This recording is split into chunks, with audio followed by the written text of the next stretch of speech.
Imagine this. You win the lottery tomorrow, instantly becoming a millionaire. Suddenly, all your financial worries vanish. But here's the question. Will this newfound wealth really make you happy? Can money in fact buy happiness? Or is it just a fleeting illusion? Today, we're diving deep into one of the most debated questions of all time. Can money truly buy happiness? Hey everyone, welcome back to Dr. John's Amazing Videos channel. Today, we're tackling a big question that has crossed all of our minds at some point. Can money really buy happiness?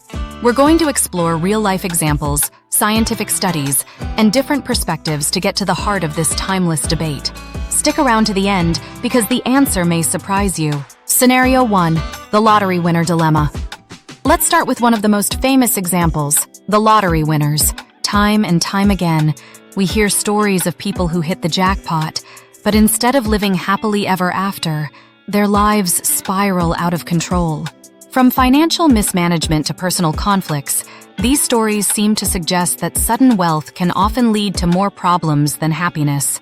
Take the case of William Bud Post. In 1988, he won $16.2 million in the Pennsylvania lottery. A dream come true, right? Well, not quite. Within a year, Post found himself $1 million in debt. His family sued him for a share of the winnings, and his relationships fell apart. In an interview years later, Post said that winning the lottery was one of the worst things that ever happened to him. So does this mean money can't buy happiness? Scenario 2. The role of financial security. On the flip side, let's consider the importance of financial security. Imagine a single parent working 2 jobs just to make ends meet, constantly stressed about paying the bills and providing for their family. For someone in this situation, more money could certainly bring happiness in the form of reduced stress and more time with loved ones.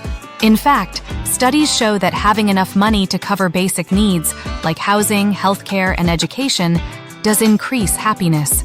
According to a study by Princeton University, emotional well-being rises with income, but only up to around $75,000 per year. Beyond that, the correlation between money and happiness begins to taper off. So while financial security is important, after a certain point, more money doesn't necessarily mean more happiness. Scenario 3. The experience versus material debate. Another interesting aspect to consider is how we spend our money. Research shows that spending money on experiences, like travel, learning new skills, or spending time with loved ones, tends to bring more lasting happiness than buying material things. Why? Because experiences create memories, build relationships, and provide a sense of fulfillment that material possessions often fail to deliver. Think about it. Do you remember the happiness of buying that expensive gadget years ago? Or do you remember the joy of that unforgettable trip you took with your friends? Experiences often hold more emotional value and satisfaction in the long run. Scenario 4. The happiness plateau. But here's something else to consider. The happiness plateau. As mentioned earlier, studies show that after a certain income level, money doesn't significantly increase happiness. So why is that? Let's take Jeff Bezos as an example. He's the richest person in the world, with a net worth of over $150 billion. Do you think he's 1,000 times happier than someone making $150,000 a year? Probably not. In fact, research suggests that after a certain point, wealth can lead to more stress and responsibility, not necessarily more happiness. This is where the concept of diminishing returns comes into play. More money may bring temporary joy, but its ability to increase happiness declines as you acquire more wealth. You might feel happy when you buy a new car or a bigger house, but over time, that happiness fades as you adjust to your new lifestyle. The importance of purpose and relationships. Here's where we get to the heart of the matter. Happiness isn't just about money. Studies consistently show that purpose, relationships, and a sense of community play a far greater role in long-term happiness than wealth alone. Take Warren Buffett, for instance. Despite his billions, he still lives in the same house he bought in 1958 and drives a modest car. His happiness doesn't come from extravagant spending.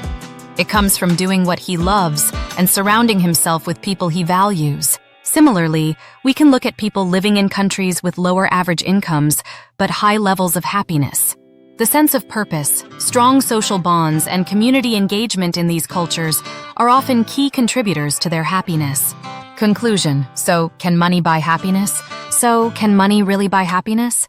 The answer is, it depends. Money can certainly buy comfort, security, and experiences that contribute to happiness, especially when it's spent wisely. But beyond a certain point, more money won't necessarily make you happier. What truly matters are the things money can't buy: strong relationships, a sense of purpose, and emotional well-being. If you take anything from this video, remember that money is a tool, but it's not the ultimate key to happiness. Use it to improve your quality of life, but don't forget to nurture the things that truly make life fulfilling. Thanks for watching. If you enjoyed this deep dive into money and happiness, make sure to like, comment, and subscribe. And let me know in the comments, do you think money can buy happiness? Until next time, keep chasing happiness, not just wealth.